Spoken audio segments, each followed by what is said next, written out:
Well, good evening, book lovers. Welcome to another episode of Cath-Lit Live. This is episode number 24. I am your host, Amy Cattapan. You can find me everywhere in social media under my pen name, AJ Cattapan.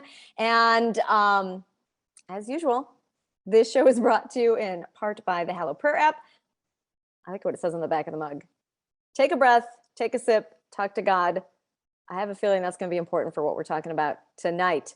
So glad to have you with me. If you're new here, what we do on Cath-Lit Live is I bring on authors with new releases and we talk about their new books.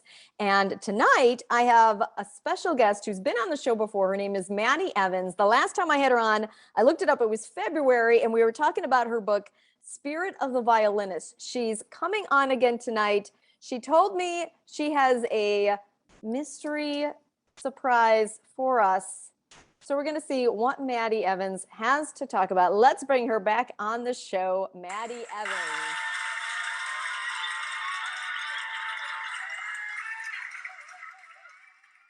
Hello. Hello. Hey.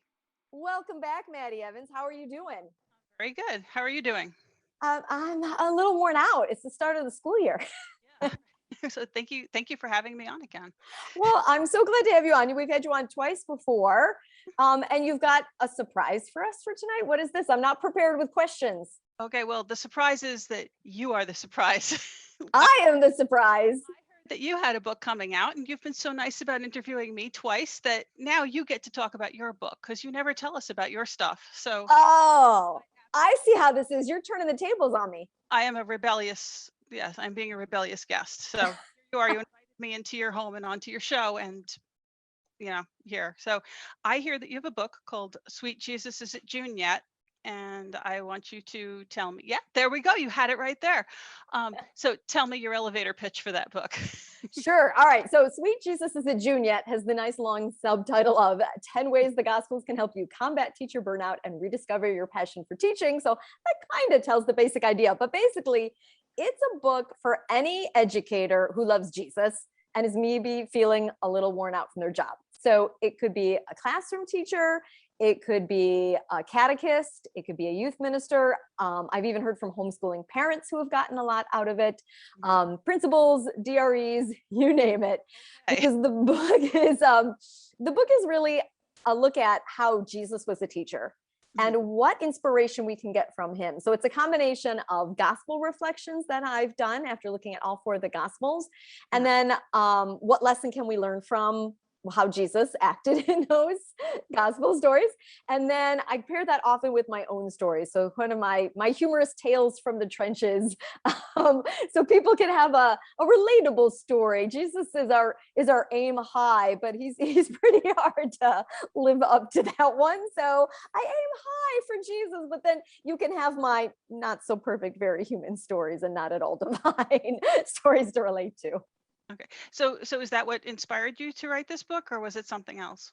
So I was inspired from my own burnout a few years ago. It was spring or almost spring of, I think it was 2018. And I was in the middle of my doctoral program. So I was taking classes at night and teaching full time. And I was just worn out. So I decided to go on a 5-day silent retreat during my spring break. Okay. And before I went on the retreat, I was also kind of burned out with my writing too, because I hadn't written any novels in a little while and I wasn't getting any ideas that was working. And I sat down on my couch and I just thought, okay, I was going to have my quiet prayer time. And I set my timer for my silent prayer. And I'm just going to sit here and hopefully I'll know what to do when I go on retreat and how to pray when I'm on retreat, because I'm just worn out. Yeah. And in the middle of that prayer, I just got this idea that kind of like fell into my head. As a fellow writer, you may have had these moments too, where you're like, where did that idea come from? I'm not sure what happened. But it was right about how Jesus would teach. And here I thought I was going to be writing a novel again. I was like, I had a book about how Jesus was. Where did you come up with that one, God? So I thought, okay, you know what? I had a lot to do. I had paper grading and grad school work. So I just thought, I'm going to think about it when I go on retreat. So that's what I did. I went on retreat at a Jesuit retreat house down in Atlanta. And I said to my spiritual director that I was working with, I said, I think I'm going to pray through the Gospel of Mark because it's the shortest and I can read it in 5 days. Um, and then see if I can learn anything about teaching from that. He gave me some other hints and things to do. And sure enough, by the end of the retreat, I had an outline for a book. Oh, Yeah. wow. That's It was awesome. one of those download moments, you know? So you're going around saying, what would Jesus teach? Yeah, sort of. And how would Jesus teach? And what would Jesus do with a problem child? So why do you think now that God gave you this book at this time? Like, why is this book needed at this time? You know, God's timing is really something sometimes, right? When you don't understand it at first, like I didn't understand why I was getting an idea for a nonfiction book. And again, this was back in like 2018. So it was before the pandemic. And so teacher burnout's been around, you know, for a long time, right? I remember when I was studying to be a teacher over 2 decades ago now at Marquette, and they were telling us these horrible statistics about how many teachers burned out and left the profession in the first 5 years. And then even in my doctoral classes, I read a book that said something like 40% of teachers in New York leave within the first 4 years because they're burned out. I'm like, that's a lot of people to be leaving the profession. So I knew there was a need for this kind of book, but I couldn't write it right away because of still taking my classes. So, you know, I pitched the book to Ave Maria Press and they liked it and they wanted to send me a contract. I said, but I can't write it until I'm done with my dissertation. So can we, you know, put the due date for the manuscript out there a little ways? And lo and behold, what happened as I was writing my dissertation, a pandemic hit and everything shut down and teachers had an extra layer of stress as they're trying to like reinvent teaching online and then doing hybrid classes and all those kinds of things. So, you know, God's timing in the end, I think is perfect because while there was definitely teacher burnout before, the pandemic just sort of added that extra layer. But rocket fuel under that. Wow. So Yes. yeah, God's timing really was amazing for that. And you listened and you responded, and that's awesome. So Yeah. okay, so if the book is a combination of, like, say, gospel reflections and teaching experiences, then can you give us an example of how you tied a gospel passage to one of your teaching experiences? Yeah. So the titles, maybe I'll show you the table of contents page since we're on video, we might as well. So the titles are all about, of the chapters are all about Jesus. Like Jesus began small. Jesus had a first date too. Okay. Jesus put the children first. So one that has been in my mind recently at the start of the school year is chapter 4, Jesus set the stage for learning. So at the beginning of the school year, teachers always have to like think about how do I set things up in the classroom so the kids are actually going to learn. Okay. And so when I was reading through the Gospels, I noticed particularly how Jesus started off with his apostles, right? And the story we hear about in church and in reading the Bible is that he went and found Simon and Andrew where they were. They were fishermen. So he found them, of course, at the seashore, right?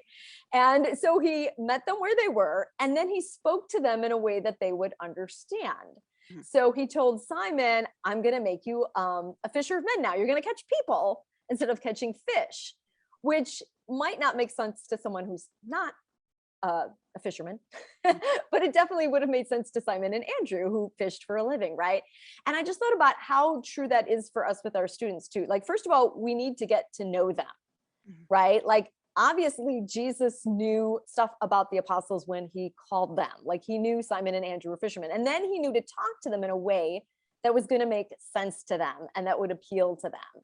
And I think that's just an important lesson for us as teachers, especially as we're starting the school year, to take time before we like dive into what's a linking verb, kids, you know, maybe find out, hey, do any of you speak any other languages other than English? Because if they can start making connections between the language they speak at home with their parents and their grandparents and what we're doing in English language arts, they're going to remember it better. Plus, it suddenly becomes personal to them, just like Jesus made his call to his disciples very personal as well. Okay. Wow. This is a very necessary book, and it's very good right now. This sounds really good. So I'm glad I hijacked. Thank you. Oh, and so where can your readers find you online? Yes, of course, they can go to my website, ajcattapan.com. They can find me on social media as AJ Cattapan. My favorite form of social media is Instagram. So they can, of course, find me there. And but before you wrap this up here, though, don't you have some new books out yourself too? Didn't you just release something here in August? Like we both have August releases, don't we?